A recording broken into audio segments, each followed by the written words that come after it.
Welcome, everyone, to A Haunting in Stratton, penned by Ryland Mason, narrated by me, Brian Shepard.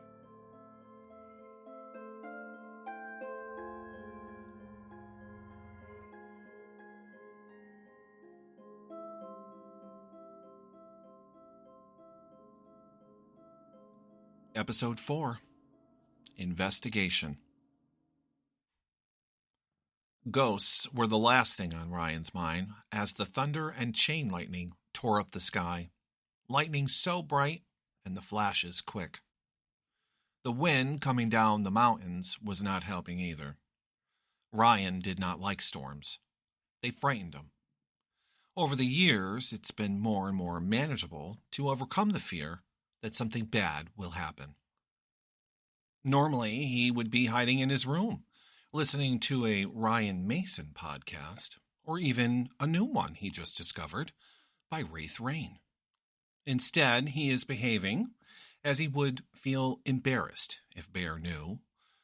The last boyfriend called him a wimp. That was delicious as usual.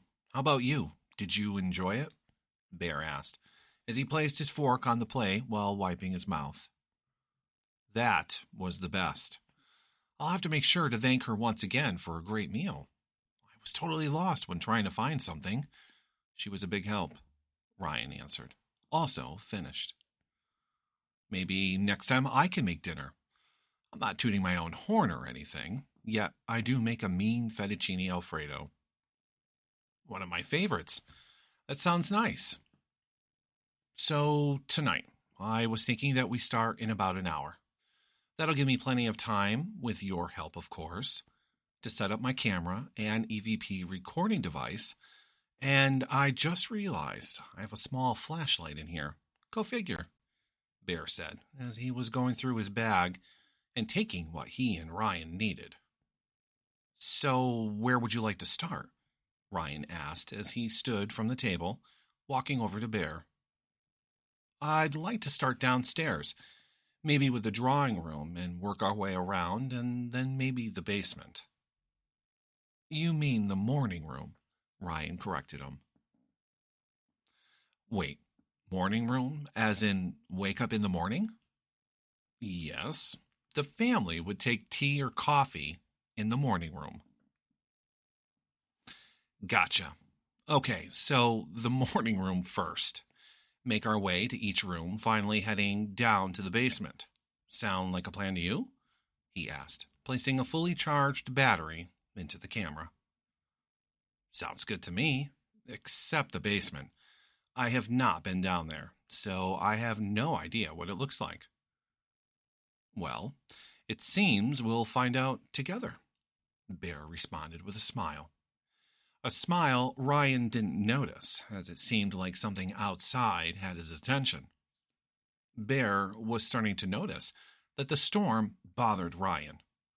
Even against the fire, Bear could see just a sliver of fear on Ryan's face every time the thunder and lightning seemed to crash against the house. Bradley, being the man that he is, wanted to protect Ryan, just grab and hold him, reassuring him everything would be okay. However, that would be skipping ahead, and assuming Ryan was even interested in him. Best to keep cool, for now, he thought, as they were pretty much ready to begin. Ready? Bear asked as he started to make his way to the doorway that led to the foyer. Yes, Ryan said, as he and Bear walked across the foyer and down the hallway toward the morning room, which was in the front corner of the house. Entering the room, Ryan was surprised to see that this room was uncovered. He distinctly remembers everything was covered in white sheets like the rest of the house. Now they are scattered on the floor.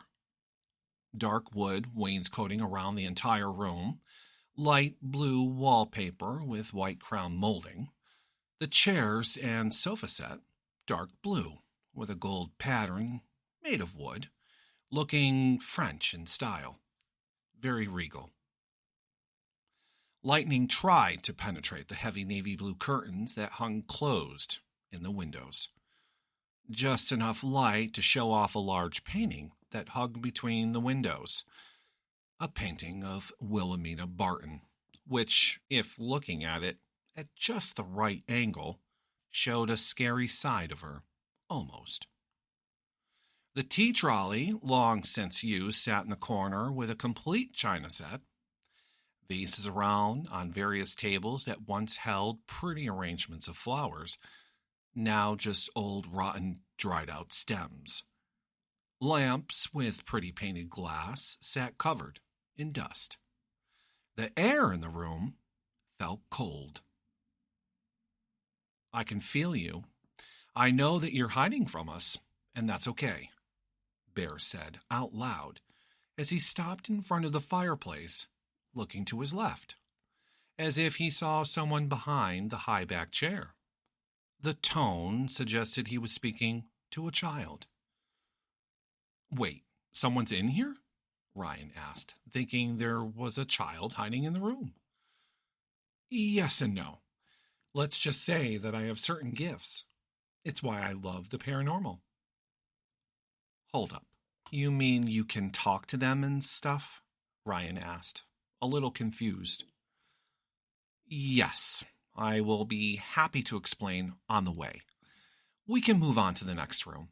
I have a feeling she will just be watching us until she's ready to talk," he said, turning and walking back towards Ryan. Well, time to move on to another room, as Ryan was dying to hear all about these supposed gifts Bear has. "Let me guess. This is the evening room," he said sarcastically as they crossed the hall. "Very funny. This is the library," Ryan said as he turned the handle and walked in. This room he had been in, and so far was his favorite room. Wall to wall, floor to ceiling, nothing but books, with the occasional bust or model ship in between. The room is green in color, again dark woods and plush high-backed chairs. "I like this room as well," Bear said, again out loud. "I'm not sure if you're talking to me or the little girl." "Molly," Bear responded. "I'm sorry, what?" "Her name is Molly, and she told me that this is her favorite room." "Really? So, okay, please tell me you're not just some crazy person." "No, I'm not crazy." "Really? I'm not surprised," Bear said. Now Ryan picked up that he could also see them. As Bear would speak to Molly, he would look as if he was looking her in the face, actually acknowledging her as if she was real. "Not surprised about what?" Ryan asked, as now it seems he was curious. "She told me that this is also your favorite room, and that the book you were reading was gifted to her by her aunt," Bear said, smiling as if he knew he would get Ryan fully on board with the idea it was really real for someone to talk to the dead. Although it's not something Bear embraced very well, he hated it. It made him feel like that show on TV, Ghost Whisperer. It's been a long time since he's interacted with spirits. It was his Aunt Sylvia who guided him through it, as she too was involved with the paranormal. She just channeled hers into best-selling books. Most rooms revealed nothing as they made their way around downstairs, until they entered what used to be Mr. Barton's study. Molly, who had been skipping along, following their every move, did not enter the room. In fact, it was like she simply vanished once the door opened and they walked in. The first thing Ryan noticed was the smell of a pipe, like someone was standing in the room, smoking. "You smell that? Like tobacco or something," Ryan said, sniffing the air around him. What Bear saw was the desk chair facing out the windows, smoke billowing up from it, as a ghost was definitely sitting in the chair. This felt different, not the same as when he encountered Molly. The spirit simply said nothing and continued to face out and smoke his pipe. That was until Ryan got a little too close and attempted to move the chair.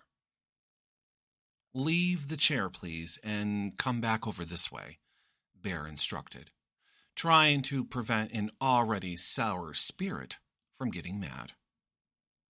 Too late. As Ryan walked in front of the chair, it was like a tornado let loose in the room, blowing everything towards and out the door.